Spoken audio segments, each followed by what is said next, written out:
विषय सूची। Please channel को सब्सक्राइब कर लीजिए और पूरा लूसेंट में अपलोड करूँगा। तब तक के लिए थैंक यू। चैनल को सब्सक्राइब कर लीजिए। भौतिकी से संबंधित 1 कार्य एवं शक्ति, 2 गुरुत्वाकर्षण, 3 दाब, 4 प्लावन, 5 पृष्ठ तनाव, 6 शयानता।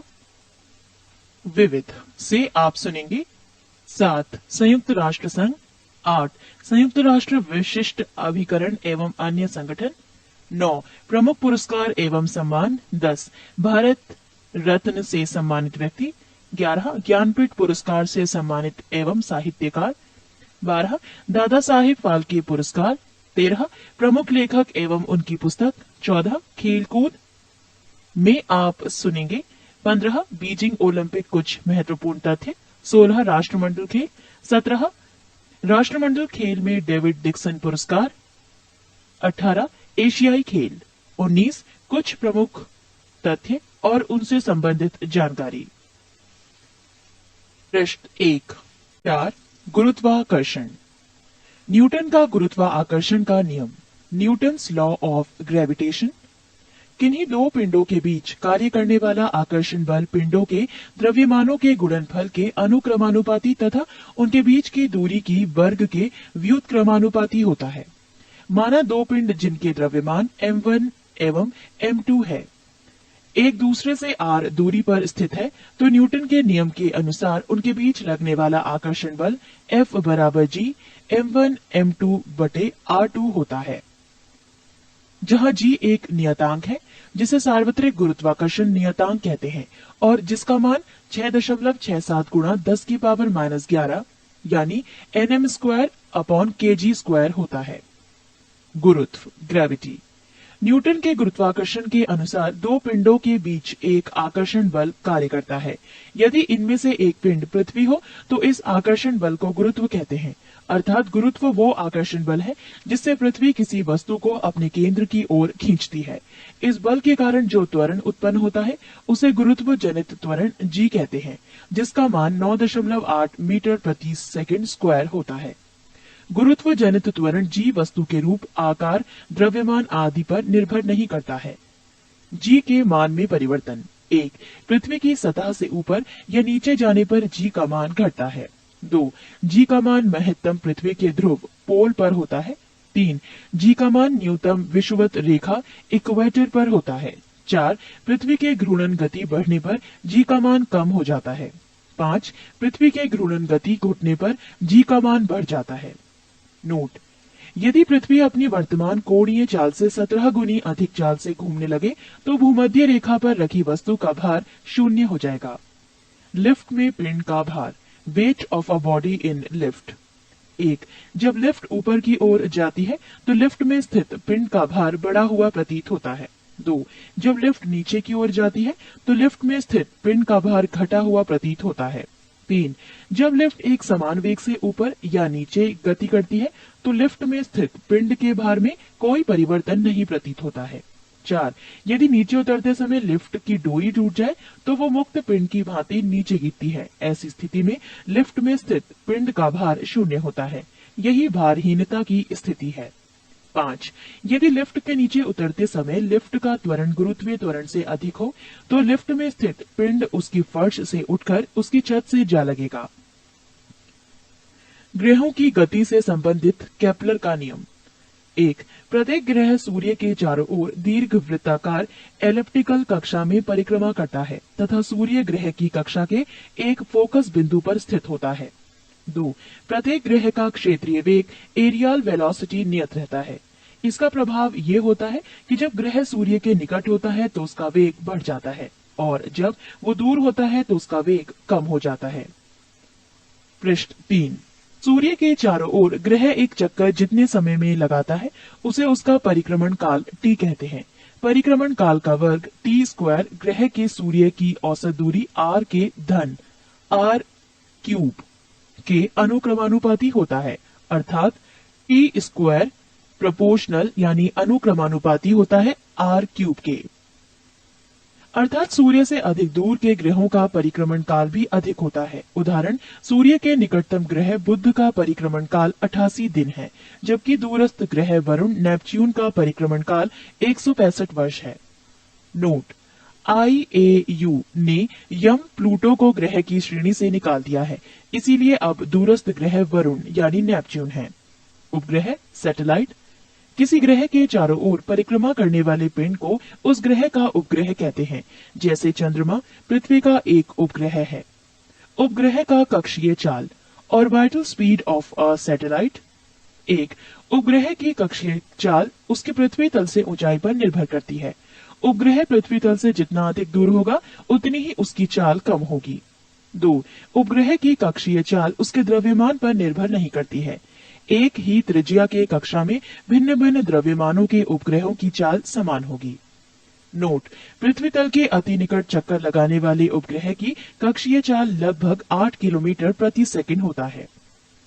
उपग्रह का परिक्रमण काल, period of revolution of a satellite. उपग्रह अपनी कक्षा में पृथ्वी का एक चक्कर जितने समय में लगाता है, उसे उसका परिक्रमण काल कहते हैं। अतः परिक्रमण काल बराबर कक्षा की परिधि बटे कक्षीय चाल। एक उपग्रह का परिक्रमण काल भी केवल उसकी पृथ्वी तल से ऊंचाई पर निर्भर करता है, और उपग्रह जितना अधिक दूर होता है, उतना ही अधिक उसका परिक्रमण काल होता है। 2. उपग्रह का परिक्रमण काल उसके द्रव्यमान पर निर्भर नहीं करता है। नोट, पृथ्वी के अति निकट चक्कर लगाने वाले उपग्रह का परिक्रमण काल 1 घंटा 24 मिनट होता है। भू-स्थायी उपग्रह, जियो स्टेशनरी सैटेलाइट, ऐसा उपग्रह जो पृथ्वी के अक्ष के लंबवत तल में पश्चिम से पूरब की ओर पृथ्वी की परिक्रमा करता है तथा जिसका परिक्रमण काल पृथ्वी के परिक्रमण काल 24 घंटे के बराबर होता है, भू-स्थायी उपग्रह कहलाता है। ये उपग्रह पृथ्वी तल से लगभग 36,000 किलोमीटर की ऊंचाई पर रहकर पृथ्वी का परिक्रमण करता है।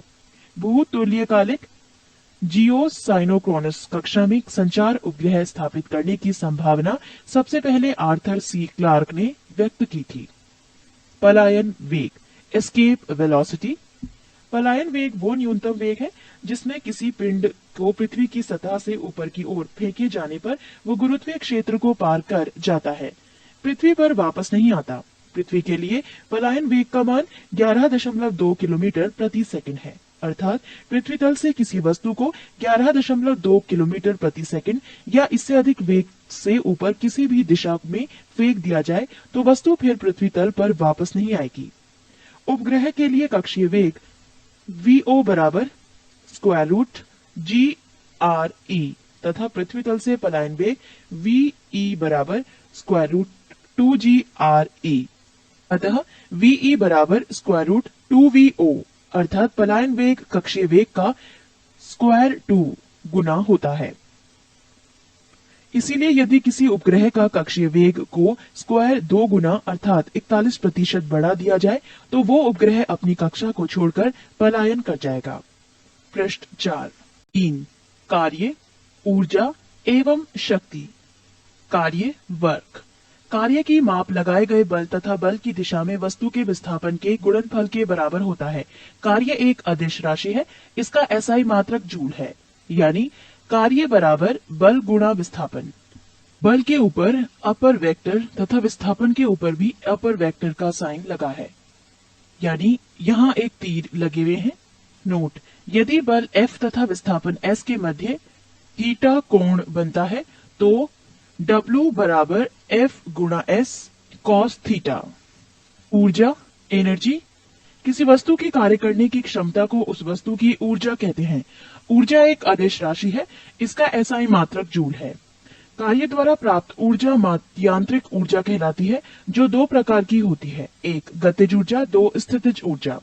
गतिज ऊर्जा, काइनेटिक एनर्जी, किसी वस्तु में उसकी गति के कारण कार्य करने की जो क्षमता आ जाती है उसे उस वस्तु की गतिज ऊर्जा कहते हैं। यदि m द्रव्यमान की वस्तु v वेग से चल रही हो तो गतिज ऊर्जा ke होगी, यानी ke = ½ mv²। पृष्ठ 275। स्थितिज ऊर्जा, पोटेंशियल एनर्जी, जब किसी वस्तु में विशेष अवस्था स्टेट या स्थिति के कारण कार्य करने की क्षमता आ जाती है तो उसे स्थितिज ऊर्जा कहते हैं। जैसे बांध बनाकर इकट्ठा किए गए पानी की ऊर्जा, घड़ी की चाबी में संचित ऊर्जा, तनी हुई स्प्रिंग या कमानी की ऊर्जा। गुरुत्व बल के विरुद्ध संचित स्थितिज ऊर्जा का व्यंजक है P.E पोटेंशियल एनर्जी बराबर mgh, जहां m बराबर द्रव्यमान, g बराबर गुरुत्व जनित त्वरण, h बराबर ऊंचाई है। ऊर्जा संरक्षण का नियम, law of conservation of energy. ऊर्जा न तो उत्पन्न की जा सकती है और न नष्ट की जा सकती है। ऊर्जा केवल एक रूप से दूसरे रूप में परिवर्तित की जा सकती है। जब भी ऊर्जा किसी रूप में लुप्त होती है तब ठीक उतनी ही ऊर्जा अन्य रूपों में प्रकट होती है। अतः विश्व की संपूर्ण ऊर्जा का परिमाण स्थिर रहता है। ये ऊर्जा संरक्षण का नियम कहलाता है। ऊर्जा रूपांतरित करने वाले कुछ उपकरण। 1. डायनेमो, ऊर्जा का रूपांतरण, यांत्रिक ऊर्जा को विद्युत ऊर्जा में। 2. मोमबत्ती, रासायनिक ऊर्जा को प्रकाश एवं ऊष्मा ऊर्जा में। 3. माइक्रोफोन, ध्वनि ऊर्जा को विद्युत ऊर्जा में। 4. लाउडस्पीकर, विद्युत ऊर्जा को ध्वनि ऊर्जा में। 5. सोलर सेल, सौर ऊर्जा को विद्युत ऊर्जा में। 6. ट्यूबलाइट, विद्युत ऊर्जा को प्रकाश ऊर्जा में। 7. विद्युत मोटर, विद्युत ऊर्जा को यांत्रिक ऊर्जा में। 8. विद्युत बल्ब, विद्युत ऊर्जा को प्रकाश एवं ऊष्मा ऊर्जा में। 9. विद्युत सेल, रासायनिक ऊर्जा को विद्युत ऊर्जा में। 10. सितार, यांत्रिक ऊर्जा को ध्वनि ऊर्जा में। संवेग एवं गतिज ऊर्जा में संबंध। Ke = P²/2m, जहां P संवेग mv, अर्थात संवेग के दुगना करने पर गतिज ऊर्जा 4 गुनी हो जाएगी। शक्ति, पावर, कार्य करने की दर को शक्ति कहते हैं।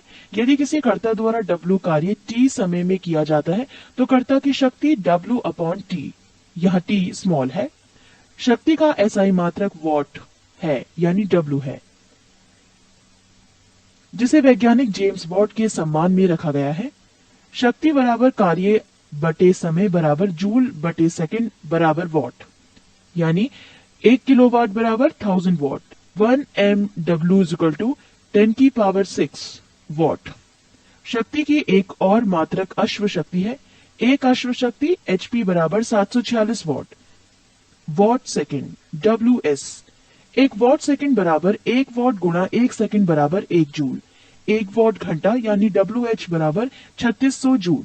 1 किलोवाट घंटा बराबर 1000 वॉट घंटा बराबर 3.6 गुणा 10⁶ जूल। W, KW, MW तथा HP शक्ति के मात्रक हैं। WS, WH, KWH कार्य अथवा ऊर्जा के मात्रक हैं। पृष्ठ 276। भौतिक विज्ञान, कार्य, ऊर्जा एवं शक्ति। कार्य, वर्क। कार्य की माप लगाए गए बल तथा बल की दिशा में वस्तु के विस्थापन के गुणनफल के बराबर होता है। कार्य एक अदिश राशि है। इसका SI मात्रक जूल है। कार्य बराबर बल गुणा विस्थापन। नोट, यदि बल F तथा विस्थापन S के मध्य थीटा कोण बनता है तो W बराबर F गुणा S cos थीटा। ऊर्जा, एनर्जी, किसी वस्तु के कार्य करने की क्षमता को उस वस्तु की ऊर्जा कहते हैं। ऊर्जा एक अदिश राशि है। इसका SI मात्रक जूल है। कार्य द्वारा प्राप्त ऊर्जा यांत्रिक ऊर्जा कहलाती है, जो 2 प्रकार की होती है। 1 गतिज ऊर्जा, 2 स्थितिज ऊर्जा। गतिज ऊर्जा, काइनेटिक एनर्जी, किसी वस्तु में उसकी गति के कारण कार्य करने की जो क्षमता आ जाती है उसे उस वस्तु की गतिज ऊर्जा कहते हैं। यदि m द्रव्यमान की वस्तु v वेग से चल रही हो तो गतिज ऊर्जा Ke होगी। Ke बराबर 1/2 mv²। स्थितिज ऊर्जा, पोटेंशियल एनर्जी, जब किसी वस्तु में विशेष अवस्था स्टेट या स्थिति के कारण कार्य करने की क्षमता आ जाती है तो उसे स्थितिज ऊर्जा कहते हैं। जैसे बांध बनाकर इकट्ठा किए गए पानी की ऊर्जा, घड़ी की चाबी से संचित ऊर्जा, तनी हुई स्प्रिंग या कमानी की ऊर्जा। गुरुत्व बल के विरुद्ध संचित स्थितिज ऊर्जा का व्यंजक है P.E बराबर mgh, जहां m बराबर द्रव्यमान, g बराबर गुरुत्व जनित त्वरण, h बराबर ऊंचाई। ऊर्जा संरक्षण का नियम, law of conservation of energy. ऊर्जा ना तो उत्पन्न की जा सकती है और ना नष्ट की जा सकती है। ऊर्जा केवल एक रूप से दूसरे रूप में परिवर्तित की जा सकती है। जब भी ऊर्जा किसी रूप में लुप्त होती है तब ठीक उतनी ही ऊर्जा अन्य रूपों में प्रकट होती है। अतः विश्व की संपूर्ण ऊर्जा का परिमाण स्थिर रहता है। ये ऊर्जा संरक्षण का नियम कहलाता है। ऊर्जा रूपांतरित करने वाले कुछ उपकरण। 1. उपकरण डायनेमो, ऊर्जा का रूपांतरण यांत्रिक ऊर्जा को विद्युत ऊर्जा में। 2. मोमबत्ती, रासायनिक ऊर्जा को प्रकाश एवं ऊष्मा ऊर्जा में। 3. माइक्रोफोन, ध्वनि ऊर्जा को विद्युत ऊर्जा में। 4. लाउड स्पीकर, विद्युत ऊर्जा को ध्वनि ऊर्जा में। 5. सोलर सेल, सौर ऊर्जा को विद्युत ऊर्जा में। 6. ट्यूबलाइट, विद्युत ऊर्जा को प्रकाश ऊर्जा में। 7. विद्युत मोटर, विद्युत ऊर्जा को यांत्रिक ऊर्जा में। 8. विद्युत बल्ब, विद्युत ऊर्जा को प्रकाश एवं ऊष्मा ऊर्जा में। 9. विद्युत सेल, रासायनिक ऊर्जा को विद्युत ऊर्जा में। 10. सितार, यांत्रिक ऊर्जा को ध्वनि ऊर्जा में। संवेग एवं गतिज ऊर्जा में संबंध। ke बराबर p स्क्वायर अपॉन 2m, जहां p संवेग बराबर mv। अर्थात संवेग के दुगना करने पर गतिज ऊर्जा 4 गुनी हो जाएगी। शक्ति पावर, कार्य करने की दर की को शक्ति कहते हैं। यदि किसी कर्ता द्वारा W कार्य t समय में किया जाता है तो कर्ता की शक्ति W अपॉन t होगी। शक्ति का एसआई मात्रक वॉट है, जिसे वैज्ञानिक जेम्स वॉट के सम्मान में रखा गया है। शक्ति बराबर कार्य बटे समय बराबर जूल बटे सेकंड बराबर वॉट। 1 किलोवाट बराबर 1000 वॉट। 1 मेगावाट बराबर 10 की पावर 6 वॉट। शक्ति की एक और मात्रक अश्व शक्ति है। एक अश्व शक्ति HP बराबर 746 what. What second WS, 1 what second बराबर 1 वाट गुणा 1 सेकंड बराबर 1 जूल। 1 वॉट घंटा WH बराबर 3600 जूल। 1 किलोवाट घंटा बराबर 1000 वॉट घंटा बराबर 3.6 गुणा 10 की power 6 joule. W, KW, MW तथा HP शक्ति के मात्रक हैं। WS, WH, KWH कार्य अथवा ऊर्जा के मात्रक हैं। पृष्ठ 2। गति अदिश राशि स्केलर क्वांटिटी। वैसी भौतिक राशि जिसमें केवल परमाणु होता है, दिशा नहीं, उसे अदिश राशि कहा जाता है। जैसे द्रव्यमान, चाल, आयतन, कार्य, समय, ऊर्जा आदि। नोट, विद्युत धारा, करंट, ताप, टेम्परेचर, दाब, प्रेशर ये सभी अदिश राशियां हैं। सदिश राशियां वेक्टर क्वांटिटी। वैसी भौतिक राशि जिनमें परिमाण के साथ साथ दिशा भी रहती है और जो योग के निश्चित नियमों के अनुसार जोड़ी जाती है, उन्हें सदिश राशि कहते हैं। जैसे वेग, विस्थापन, बल, त्वरण आदि। दूरी डिस्टेंस, किसी दिए गए समयांतराल में वस्तु द्वारा तय किए गए मार्ग की लंबाई को दूरी कहते हैं। ये एक अदिश राशि है। ये सदैव धनात्मक यानी प्लस पॉजिटिव होती है। विस्थापन डिस्प्लेसमेंट, एक निश्चित दिशा में दो बिंदुओं के बीच की लंबवत न्यूनतम दूरी को विस्थापन कहते हैं। ये सदिश राशि है। इसका एसआई मात्रक मीटर है। विस्थापन धनात्मक, ऋणात्मक और शून्य कुछ भी हो सकता है। चाल स्पीड, किसी वस्तु द्वारा प्रति सेकंड तय की गई दूरी को चाल कहते हैं। अर्थात चाल बराबर दूरी बटे समय। ये एक अदिश राशि है। इसका एसआई मात्रक मीटर प्रति सेकंड है। वेग वेलोसिटी, किसी वस्तु के विस्थापन की दर को या एक निश्चित दिशा में प्रति सेकंड वस्तु द्वारा तय की गई दूरी को वेग कहते हैं। ये एक सदिश राशि है। इसका एसआई मात्रक मीटर प्रति सेकंड है। त्वरण एक्सीलरेशन, किसी वस्तु के वेग में परिवर्तन की दर को त्वरण कहते हैं। ये एक सदिश राशि है। इसका एसआई मात्रक मीटर प्रति सेकंड स्क्वायर है। यदि समय के साथ वस्तु का वेग घटता है तो त्वरण ऋणात्मक होता है, जिसे मंदन रिटार्डेशन कहते हैं। वृत्तीय गति सर्क्यूलर मोशन, जब कोई वस्तु किसी वृत्ताकार मार्ग पर गति करती है तो उसकी गति को वृत्तीय गति कहते हैं। यदि वो एक समान चाल से गति करती है तो उसकी गति को एक समान वृत्तीय गति कहते हैं। समरूप वृत्तीय गति एक त्वरित गति होती है क्योंकि वेग की दिशा प्रत्येक बिंदु पर बदल जाती है। कोणीय वेग एंगुलर वेलोसिटी, वृत्ताकार मार्ग पर गतिशील कण को वृत्त के केंद्र से मिलाने वाली रेखा 1 सेकंड में जितने कोण से घूम जाती है उसे उस कण का कोणीय वेग कहते हैं। पृष्ठ 272 से प्रायः W ओमेगा से प्रकट किया जाता है। अर्थात W बराबर यानी एंगुलर वेलोसिटी बराबर थीटा अपॉन टी। यदि कण 1 सेकंड में n चक्कर लगाता है तो W बराबर 2 पाई n, n मतलब नंबर ऑफ टर्न्स, क्योंकि एक चक्कर में कर्ण 2 पाई ब्रैकेट में 360 डिग्री ब्रैकेट क्लोज रेडियन से घूम जाती है। अब यदि वृत्ताकार मार्ग की त्रिज्या r है और कर्ण 1 सेकंड में n चक्कर लगाता है तो उसके द्वारा 1 सेकंड में चली गई दूरी बराबर वृत्त की परिधि गुणा n बराबर 2 पाई r n, यही उसकी रेखीय चाल लीनियर स्पीड होगी। अर्थात v is equal to 2 pi r n, चूंकि v बराबर 2 पाई n गुणा r बराबर ओमेगा इंटू r, कोष्ठक में चूंकि w बराबर 2 पाई n, कोष्ठक समाप्त। रेखीय चाल बराबर कोणीय चाल गुणा त्रिज्या। न्यूटन का गति नियम, न्यूटन्स लॉ ऑफ मोशन। भौतिकी के पिता न्यूटन ने सन 1687 ईस्वी में अपनी पुस्तक प्रिंसिपिया में सबसे पहले गति के नियम को प्रतिपादित किया था। न्यूटन का प्रथम गति नियम, Newton's first law of motion. यदि कोई वस्तु विराम अवस्था में है तो वो विराम अवस्था में रहेगी, या यदि वो एक समान चाल से सीधी रेखा में चल रही है तो वैसी ही चलती रहेगी जब तक कि उस पर कोई बाह्य बल लगाकर उसकी वर्तमान अवस्था में परिवर्तन ना किया जाए। प्रथम नियम को गैलीलियो का नियम या जड़त्व का नियम भी कहते हैं।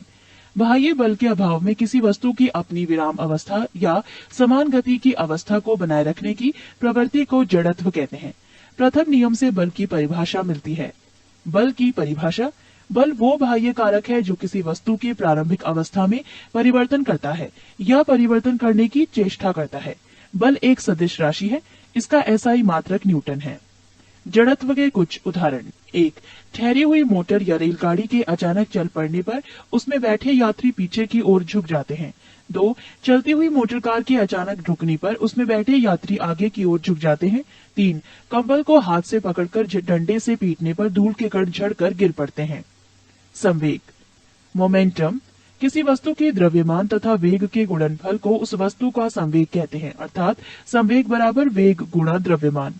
ये एक सदिश राशि है, इसका एसआई मात्रक किलोग्राम गुणा मीटर प्रति सेकंड है। न्यूटन का द्वितीय गति नियम, Newton second law of motion. किसी वस्तु के संवेग में परिवर्तन की दर उस वस्तु पर आरोपित बल के समानुपाती होता है तथा संवेग के परिवर्तन बल की दिशा में होता है।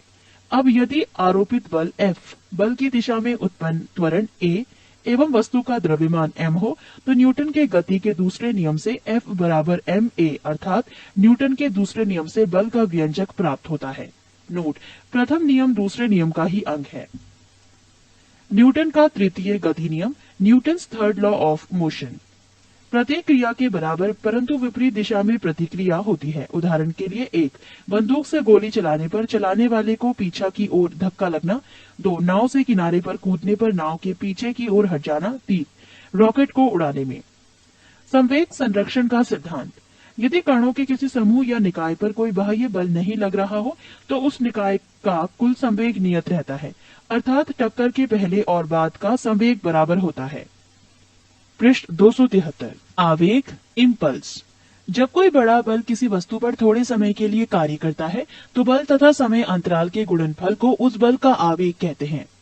आवेग बराबर बल गुणा समय अंतराल बराबर संवेग में परिवर्तन। आवेग एक सदिश राशि है जिसका मात्रक न्यूटन सेकंड ns है, कैपिटल N और स्मॉल s, तथा इसकी दिशा वही होती है जो बल की होती है। अभिकेंद्रीय बल, सेंट्रीपेटल फोर्स। जब कोई वस्तु किसी वृत्ताकार मार्ग पर चलती है तो उस पर एक बल वृत्त के केंद्र की ओर कार्य करता है। इस बल को ही अभिकेंद्रीय बल कहते हैं। इस बल के अभाव में वस्तु वृत्ताकार मार्ग पर नहीं चल सकती है। यदि कोई m द्रव्यमान का पिंड v चाल से r त्रिज्या के वृत्तीय मार्ग पर चल रहा है तो उस पर कार्यकारी वृत्त के केंद्र की ओर आवश्यक अभिकेंद्रीय बल F बराबर mv² अपॉन r होता है। अपकेंद्रीय बल, सेंट्रीफ्यूगल फोर्स। अजड़त्वीय फ्रेम, नॉन इनर्शियल फ्रेम में न्यूटन के नियमों को लागू करने के लिए कुछ ऐसे बलों की कल्पना करनी होती है जिन्हें परिवेश में किसी पिंड से संबंधित नहीं किया जा सकता। ये बल छद्म बल या जड़त्वीय बल कहलाते हैं। अपकेंद्रीय बल एक ऐसा ही जड़त्वीय बल या छद्म बल है। इसकी दिशा अपकेंद्रीय बल के विपरीत दिशा में होती है। कपड़ा सुखाने की मशीन, दूध से मक्खन निकालने की मशीन आदि अपकेंद्रीय बल के सिद्धांत पर कार्य करती है। नोट: वृत्तीय पथ पर गतिमान वस्तु पर कार्य करने वाले अभिकेंद्रीय बल की प्रतिक्रिया होती है। जैसे मौत के कुएं में कुएं की दीवार मोटरसाइकिल पर अंदर की ओर क्रिया बल लगाती है, जबकि इसका प्रतिक्रिया बल मोटरसाइकिल द्वारा कुएं की दीवार पर बाहर की ओर कार्य करता है। कभी कभी बाहर की ओर कार्य करने वाले इस प्रतिक्रिया बल को भ्रमवश अपकेंद्रीय बल कह दिया जाता है, जो कि बिल्कुल गलत है। बल आघूर्ण, मूवमेंट ऑफ फोर्स। बल द्वारा एक पिंड को एक अक्ष के परितः घुमाने की प्रवृत्ति को बल आघूर्ण कहते हैं। किसी अक्ष के परितः एक बल का बल आघूर्ण उस बल के परिमाण तथा अक्ष से बल की क्रिया रेखा के बीच की लंबवत दूरी के गुणनफल के बराबर होता है। अर्थात बल आघूर्ण यानी T बराबर बल गुणा आघूर्ण भुजा। ये एक सदिश राशि है। इसका मात्रक न्यूटन मीटर होता है। सरल मशीन, सिंपल मशीन्स। ये बल आघूर्ण के सिद्धांत पर कार्य करती है। सरल मशीन एक ऐसी युक्ति है जिसमें किसी सुविधाजनक बिंदु पर बल लगाकर किसी अन्य बिंदु पर रखे हुए भार को उठाया जाता है, जैसे उत्तोलक, घिरनी, आनत तल, स्क्रू जैक आदि। उत्तोलक, लीवर। उत्तोलक एक सीधी या टेढ़ी दृढ़ छड़ होती है जो किसी निश्चित बिंदु के चारों ओर स्वतंत्रता पूर्वक घूम सकती है। उत्तोलक में 3 बिंदु होते हैं। एक आलंब, फलक्रम। जिस प्रतिनिश्चित बिंदु के चारों ओर उत्तोलक की छड़ स्वतंत्रता पूर्वक घूम सकती है उसे आलंब कहते हैं। 2 आयास, एफर्ट। उत्तोलक को उपयोग में लाने के लिए उस पर जो बल लगाया जाता है उसे आयास कहते हैं। 3 भार, लोड। उत्तोलक के द्वारा जो बोझ उठाया जाता है अथवा रुकावट हटाई जाती है उसे भार कहते हैं। उत्तोलक के प्रकार। उत्तोलक 3 प्रकार के होते हैं। एक प्रथम श्रेणी का उत्तोलक। इस वर्ग के उत्तोलकों में आलंब F, आयास E तथा भार W के बीच में स्थित होता है। इस प्रकार के उत्तोलकों में यांत्रिक लाभ 1 से अधिक, 1 के बराबर तथा 1 से कम भी हो सकता है। इसके उदाहरण हैं कैंची, पिलाश, सिंडासी, कील उखाड़ने की मशीन, शीश झूला, साइकिल का ब्रेक, हैंडपंप आदि। पृष्ठ 274। 2 द्वितीय श्रेणी का उत्तोलक। इस वर्ग के उत्तोलक में आलंब F तथा आयास E के बीच भार W होता है। इस प्रकार के उत्तोलकों में यांत्रिक लाभ सदैव 1 से अधिक होता है। इसके उदाहरण है सरौता, नींबू निचोड़ने की मशीन, एक पहिए की कूड़ा ढोने की गाड़ी आदि। 3 तृतीय श्रेणी का उत्तोलक। इस वर्ग के उत्तोलकों में आलंब F, भार W के बीच में आयास E होता है। इसका यांत्रिक लाभ सदैव 1 से कम होता है। उदाहरण चिमटा, मनुष्य का हाथ। गुरुत्व केंद्र, सेंटर ऑफ ग्रेविटी। किसी वस्तु का गुरुत्व केंद्र वो बिंदु है जहां वस्तु का समस्त भार कार्य करता है, चाहे वस्तु जिस स्थिति में रखी जाए। वस्तु का भार गुरुत्व केंद्र से ठीक नीचे की ओर कार्य करता है। अतः गुरुत्व केंद्र पर वस्तु के भार के बराबर उपरिमुखी बल लगाकर हम वस्तु को संतुलित रख सकते हैं। संतुलन के प्रकार। संतुलन 3 प्रकार के होते हैं, स्थायी, अस्थायी और उदासीन। एक संतुलन, स्टेबल इक्विलिब्रियम। यदि किसी वस्तु को उसकी संतुलन स्थिति से थोड़ा विस्थापित किया जाए और बल हटाते ही पुनः वो पूर्व स्थिति में आ जाए तो ऐसी संतुलन को स्थायी संतुलन कहते हैं। 2 अस्थायी संतुलन, अनस्टेबल इक्विलिब्रियम। यदि किसी वस्तु को उसकी संतुलन अवस्था से थोड़ा सा विस्थापित करके छोड़ने पर वो पुनः संतुलन की अवस्था में ना आए तो इसे अस्थायी संतुलन कहते हैं। 3 उदासीन संतुलन, न्यूट्रल इक्विलिब्रियम। यदि वस्तु को संतुलन की स्थिति से थोड़ा सा विस्थापित करने पर उसका गुरुत्व केंद्र G उसकी ऊंचाई पर बना रहता है तथा छोड़ देने पर वस्तु अपनी नई स्थिति में संतुलित हो जाती है तो उसका संतुलन उदासीन कहलाता है। स्थायी संतुलन की शर्तें। किसी वस्तु के स्थायी संतुलन के लिए 2 शर्तों का पूरा होना आवश्यक है। 1 वस्तु का गुरुत्व केंद्र अधिकाधिक नीचे होना चाहिए। 2 गुरुत्व केंद्र से होकर जाने वाली ऊर्ध्वाधर रेखा वस्तु के आधार से गुजरनी चाहिए। 1 मात्रक। मात्रक यूनिट किसी राशि के मापन के निर्देश मानक को मात्रक कहते हैं। मात्रक 2 प्रकार के होते हैं, मूल मात्रक, फंडामेंटल यूनिट एवं व्युत्पन्न मात्रक, डेराइव्ड यूनिट। एसआई पद्धति में मूल मात्रक की संख्या 7 है, जिसे नीचे की सारणी में दिया गया है। 1 लंबाई, भौतिक राशि। एसआई के मूल मात्रक मीटर, संकेत मीटर। M metre. 2 द्रव्यमान SI के मूल मात्रक किलोग्राम, संकेत kg। 3 समय SI के मूल मात्रक सेकंड, संकेत s। 4 ताप SI के मूल मात्रक केल्विन, संकेत k। 5 विद्युत धारा SI के मूल मात्रक एम्पियर, संकेत a। 6 ज्योति तीव्रता SI के मूल मात्रक कैंडेला, संकेत CD। 7 पदार्थ का परिमाण SI के मूल मात्रक मोल, संकेत MOL। SI के संपूरक मूल मात्रक एक समतल कोण रेडियन, संकेत RAD। 2 घन कोण सॉलिड एंगल SI के मूल मात्रक स्टेरेडियन, संकेत SR। SI के कुछ पुराने मात्रकों के नए नाम और संकेत। 1 ताप डिग्री सेंटीग्रेड डिग्री सेल्सियस पुराना, संकेत डिग्री सेल्सियस नया। 2 आवृत्ति SI के संपूरक मूल मात्रक कंपन प्रति सेकंड CPS पुराना, संकेत हर्ट्ज नया। 3 ज्योति तीव्रता ल्यूमिनस इंटेंसिटी SI के मूल मात्रक कैंडल शक्ति CP पुराना, संकेत कैंडेला CD नया। वो सभी मात्रक जो मूल मात्रकों की सहायता से व्यक्त किए जाते हैं व्युत्पन्न मात्रक कहलाते हैं। बहुत लंबी दूरियों को मापने के लिए प्रकाश वर्ष का प्रयोग किया जाता है, अर्थात प्रकाश वर्ष दूरी का मात्रक है। 1 प्रकाश वर्ष बराबर 9.46 गुणा 10 की पावर 15 मीटर। दूरी मापने की सबसे बड़ी इकाई पारसेक है। 1 पारसेक बराबर 3.26 प्रकाश वर्ष बराबर 3.08 गुणा 10 की पावर 16 मीटर। बल्कि CGS पद्धति में मात्रक डाइन है एवं SI पद्धति में मात्रक न्यूटन है। 1 न्यूटन बराबर 10 की पावर 5 डाइन। कार्य की